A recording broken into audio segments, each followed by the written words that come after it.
Several countries, including Qatar, Egypt and Lebanon, have condemned in the strongest terms the attack perpetrated by Israeli troops on the Rafah refugee camp that left at least 45 killed. In Antigua and Barbuda, 37 nations vulnerable to the consequences of climate change are meeting in the 4th International Conference on Small Island Developing States. And Venezuela's Executive Vice President and International General Coordinator of the Our Venezuela Campaign Command, Delcy Rodriguez, led a video conference with social and political movements worldwide to raise awareness of the Venezuelan reality.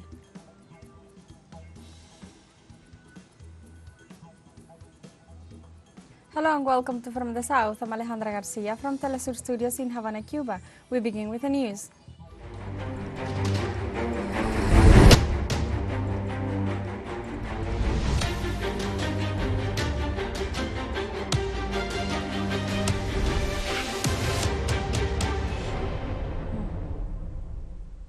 In the Middle East, several countries, including Qatar, Egypt and Lebanon, have condemned in the strongest terms the attack perpetrated by Zionist troops on the Rafah refugee camp.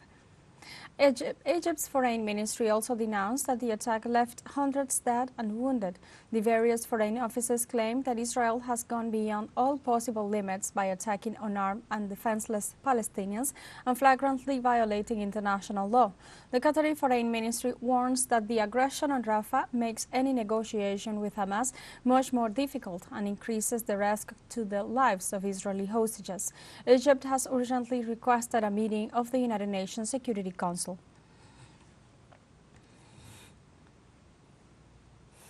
This comes after 8 Israeli missiles target an allegedly safe camp housing displaced Palestinians near Rafah on Sunday.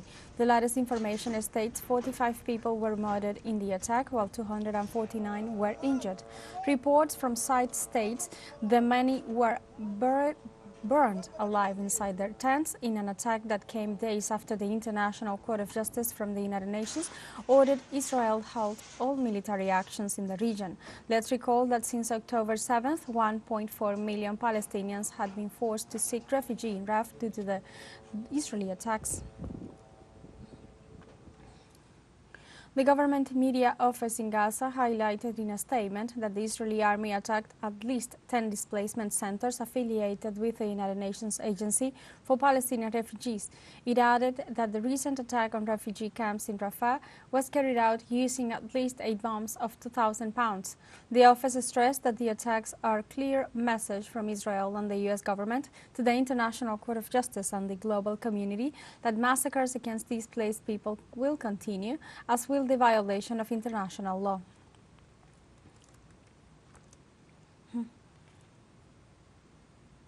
In Guatemala, representatives of social organizations marched in one of the country's emblematic avenues to demand an end to the genocide and in solidarity with the Palestinian people.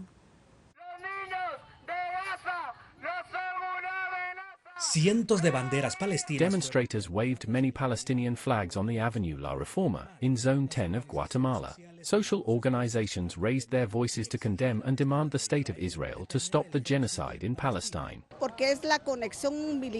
Because it's the core bond we have with Palestine, the genocide triggered and sponsored by the United States and Israel. Since the same attitudes they have had in Palestine for years were the ones that came here to Guatemala. Some participants identified themselves as survivors of the genocide in Guatemala, including some militants of the political party of the Guatemalan National Revolutionary Unity URNG-MAIs. We are a left-wing party. We've gone through similar situations as those of Palestinians. Our country also experienced an armed conflict, in which Israel played a murderous role as well. Protesters further demanded that the government of Bernardo Arevalo break off diplomatic relations with the State of Israel, as other nations worldwide have done. Living in harmony with a country that does not respect humanity, why shall we have relations with them? We have no reason to maintain relations with a genocidal country. Hence, we invite the government of Guatemala and Guatemala citizens to take some action. Here it helps to press our state to break off relations with a country that does not give us any benefit. Guatemala is among the 143 countries that on May 10, 2024 voted in favor of the inclusion of Palestine in the United Nations. Recognizing a people who's had the right to be a state and a country is the minimum we can do, and we stand very much behind this governmental stance. Los participantes emitieron un Attendees issued a statement in which they acknowledged the diplomatic struggle of the Palestinian state, which allowed for its recognition and relations with other countries in the world. Santiago Botón, teleSUR, Ciudad de Guatemala. Let's take a short break, but remember you can join us on TikTok at teleSUR English, where you will find news in different formats, news updates, and more. Other stories coming up. Stay with us. I can hear you.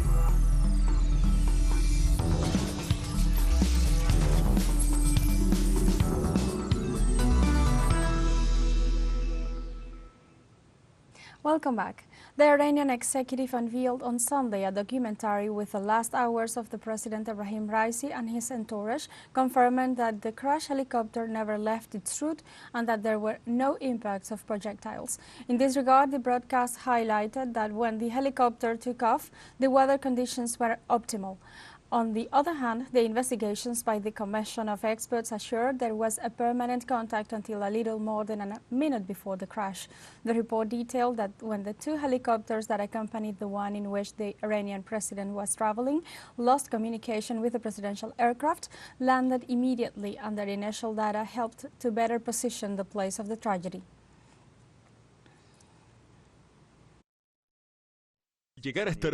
When we got to be above the clouds, after flying for almost 30 seconds, we realized that the third helicopter in which the president was traveling was not with us. The Minister of Roads and Urban Development explained some data related to the surge and that it was Iranian drones that identified the site of the accident.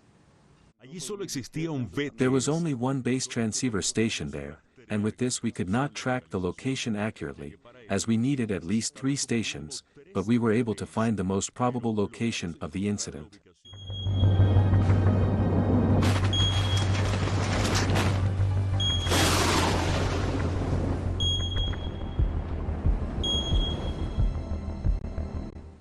In Colombia, rains unleashed a humanitarian emergency in Quibdó, in the department of Chocó, one of the country's poorest localities. More than 1,300 families are suffering the fury of the climate phenomenon known as La Niña in the municipality of Nuquí, city of Quibdó. According to the disaster risk coordinator Sergio Prada, in addition to the torrential rains, the area is being hard hit by floods and landslides. The most critical area is the community of Termales due to coastal erosion. In the midst of this emergency, the National Institute of Meteorology and Environmental Studies of Colombia assured that there are at least 86 more municipalities under landslide alert.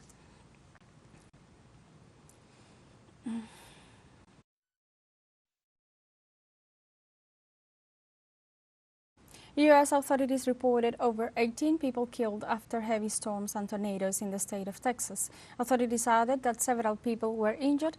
They also detailed that dozens of homes were destroyed and thousands of citizens are without power due to the adverse weather conditions.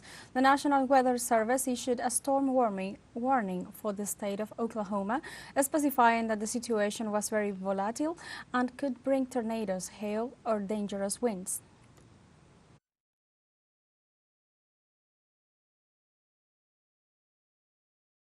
In Antigua and Barbuda, 37 nations vulnerable to the consequences of climate change are meeting in the 4th International Conference on Small Island Developing States. The meeting is aimed at assessing the capacity of small island developing states to achieve their development, an aspect encompassed by the 2030 Agenda and its Sustainable Development Goals. These nations, which occupy less than 0.5% of the global land surface, are distributed in the following regions: the Caribbean, the Pacific and the Atlantic, the Indian Ocean, and the South China Sea. Data from the event's official website underscores that these countries contribute less than 1% of global greenhouse gas emissions, yet they suffer disproportionately from the impacts of climate change.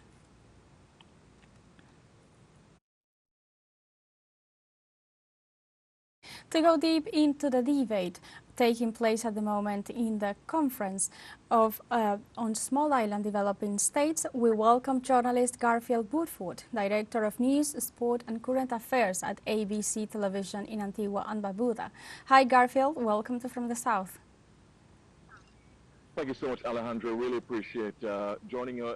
Really appreciate your interest in the subject, and of course, it is fascinating joining you from beautiful Antigua and Barbuda. Thank you. To tell your viewers about what's happening here at the FTS conference. Thank you so much for joining us today. First, while for some, climate change and global warming remain scientific concepts, its impacts are very real indeed. So why climate change is especially dire for islands? Absolutely. Fantastic question, Alejandro. Here's it. That these small island developing states, 39 roughly of them, and of course they are scattered across the Caribbean, the Atlantic, the Pacific, as you mentioned, the Indian Ocean, etc. These island states are on the front lines of climate change because, as you rightly said in your introduction, they contribute a paltry amount to carbon emissions. They contribute negligible amounts to climate change, but they are the worst to be affected by climate change. So they're literally on the front lines. Why do we say they are on the front lines, Alejandro? Because when there are severe climate impacts, such as natural disasters, severe storms, for example, hurricanes, and in some places typhoons, the impact of that is felt most significantly in these small island developing states. When there is sea level rise, they stand to lose parts of their coastal areas. For example, there is beach erosion. They lose beaches. And if, for example, tourism-dependent countries such as Antigua, Barbuda, and others in the Caribbean, tourism is the lifeblood of their economy. In fact, in this country, tourism accounts for around 60% of the country's total economic output considered to be gross domestic product. So when the country loses its beaches or its beaches are in peril, then that is a significant economic impact. When there is coral bleaching, when the coral reefs are impacted, it also has a significant impact on the country's fishing industry, which is a significant part of its agricultural output as well. So there are real impacts. There is also drought, the availability of water, the scarcity of water, which impacts on these countries. And they, of course, have a significant challenge already, a structural challenge, where they have high debt most likely, and in some cases, low growth. Not so much in Antigua Barbuda's case. Antigua Barbuda has been growing relatively quickly in terms of its level of growth over the past few years, and so it has been able to have high levels of growth. But the debt is a significant challenge for this country and all other small island developing states. So they are feeling the worst impacts, yet they contribute the least to climate change. And so that's why this fourth conference on small island developing states is so crucial in terms of finding meaningful, quantifiable, measurable pathways to achieve the kind of fair, inclusive growth and prosperity for these small island states. In fact, it's called, the theme of this conference, Alejandra, is charting the course for resilient prosperity. And that's what these small island developing states want to do. And of course, over 100 countries are represented here. So it's not just small island developing states which are represented. There are other countries who have a significant role to play in assisting as well. The countries from the global north are also part of it. International financial organizations or international financial corporations, the IFCs, also play a part. The European Union, of course, countries in the global north, such as the US and the UK, are also a part of these discussions. So it is a significant gathering of the movers and shakers in the global community, in addition to the most vulnerable countries on the in terms of the impact of climate change. So a significant moment and a significant inflection point in the struggle towards achieving this. Of course, let's remind our audience, Alejandra, this conference happens every 10 years. The first one was in Barbados in 1994. Then, of course, it was Mauritius, then Samoa in 2014, and now 10 years later in Antigua and Barbuda. What will come out of this is what is called the ABAC, the Antigua-Barbuda Agenda for SIDS, and that is expected to chart the course for the next 10 years to achieve the kind of meaningful solutions, meaningful measures that are needed to help to avoid catastrophes for small island developing states. And Garfield, let's recall that according to forecast, the upcoming Atlantic hurricane season is expected to be more active than usual. What remarks are being discussed on this issue? How are the island nations preparing to face it? It is a significant concern for small island developing states and other countries as well, Alejandro, because this hurricane season coming up, starting in a few days' time on the 1st of June, runs until the 30th of November, is expected to be very active, even hyperactive. And with that level of forecast, it is being watched very nervously by countries of the small island developing states community. And of course, it is a significant concern here. It was discussed And what is being said at this conference? In fact, the opening session happened earlier today. The opening ceremony happened earlier today, in which we heard from Prime Minister Honorable Gaston Brown, who is presiding as president of this SIDS4 conference. We heard from the United Nations Secretary General, Antonio Guterres, the UNSGs, that is United Nations Under Secretary Generals, both Li Jianhua and also Reba Fatima. They made the point clear that small island states, they have, now is the time. There is an urgency, the fierce urgency of now to solve the challenges, or to solve the situation, because it is going to get worse for them if meaningful action is not taken on. The hurricane season that's upcoming, and the threat of that for the severe damage that could be caused to small island developing states is a reminder that action has to be taken now, and there can be no procrastination. There can be no kicking the can down the road. It has to be that the international community gives attention to small island developing states and the challenges and vulnerabilities that they face right now. Exactly. And looking at the bigger picture, what is the relevance of this international conference? How can the voices of island nations make a real change? Very good question, Alejandra.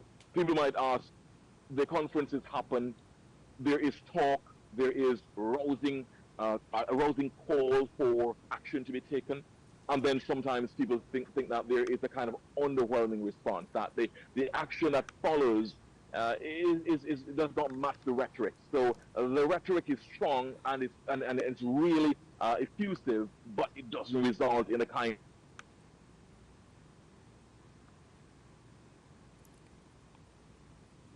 Thank you so much, Garfield. Thank you for your timing from the south. We were talking to journalist Garfield Burford from Antigua and Barbuda in the context of the ongoing conference on small island developing states. We're going to move in another topics.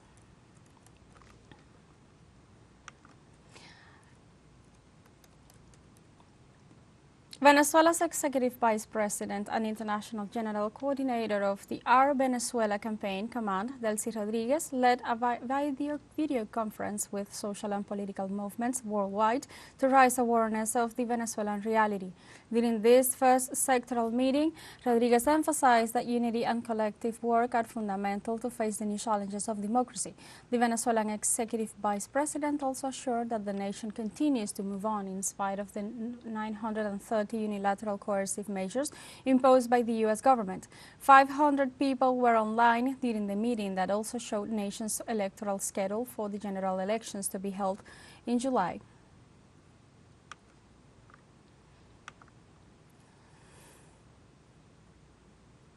We have come to the end of this news brief, but you can find these and many other stories on our website at telesurenglish.net and join us on social media, Facebook, X, Instagram, Telegram and TikTok.